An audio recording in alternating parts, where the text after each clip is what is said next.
L'ère d'immigrés, le multiculturalisme et le bilinguisme francophone et anglophone font la particularité du Canada. En 2011, le pays accueillait 250 000 personnes, dont plus de 3 000 Français rien qu'au Québec. Ce n'est pas pour autant que les lois sur l'immigration sont plus simples qu'ailleurs. Pour vous éclairer sur les différents visas existants et les démarches à accomplir, nous sommes partis à la rencontre de Bruno Clerc, consul général de France à Montréal, et de Julie Lessard, avocate associée du cabinet BCF à Montréal également. Alors, il existe plusieurs types de visas. La distinction la plus importante, c'est de faire la différence entre un visa ou un permis de travail temporaire et un visa de résident permanent ou la résidence permanente. Il y a plusieurs catégories dans les deux cas.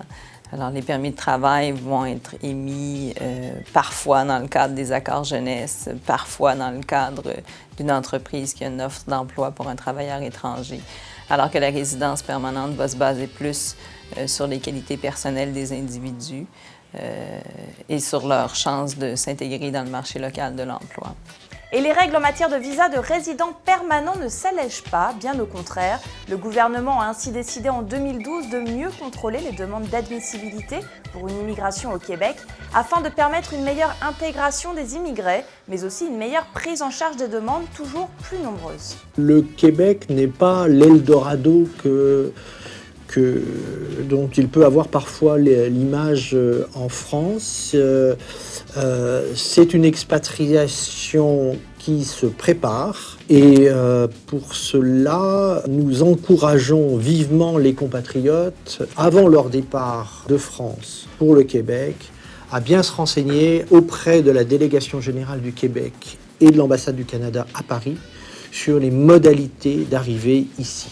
Parce qu'il y a des règles en matière d'immigration qui sont extrêmement strictes et qu'il convient de respecter absolument pour ne pas se retrouver dans la difficulté dans laquelle certains compatriotes se retrouvent, arrivant ici à l'aéroport et n'ayant pas tous les documents nécessaires, je pense particulièrement aux étudiants, et qui se voient remis dans le premier avion pour Paris.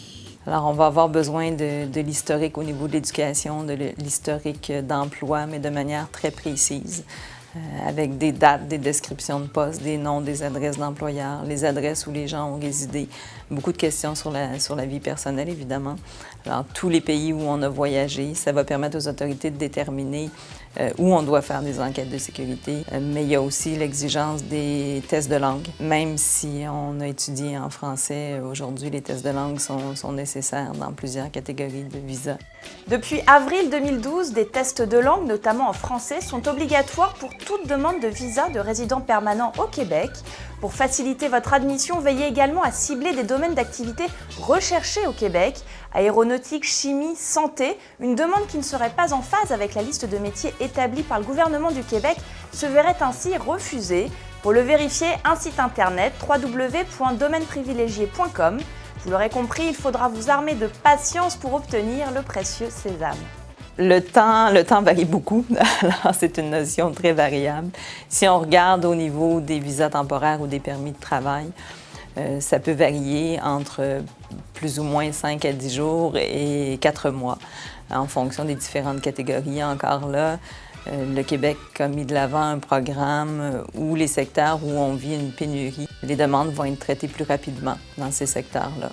Alors, pour une liste de 44 professions désignées.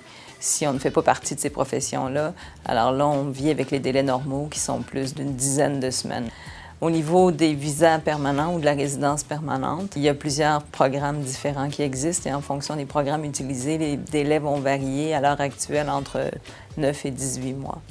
Ce qui est important de comprendre, c'est que la résidence permanente se fait en 2 étapes au Québec. Il y a d'abord l'accord du Québec sous la forme du certificat de sélection du Québec et ensuite la partie fédérale qui comporte tous les examens de sécurité et les examens médicaux.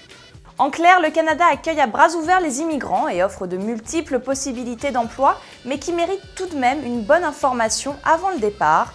Ainsi, n'hésitez pas à faire appel à un avocat spécialiste de l'immigration ou encore au service citoyenneté et immigration du Canada.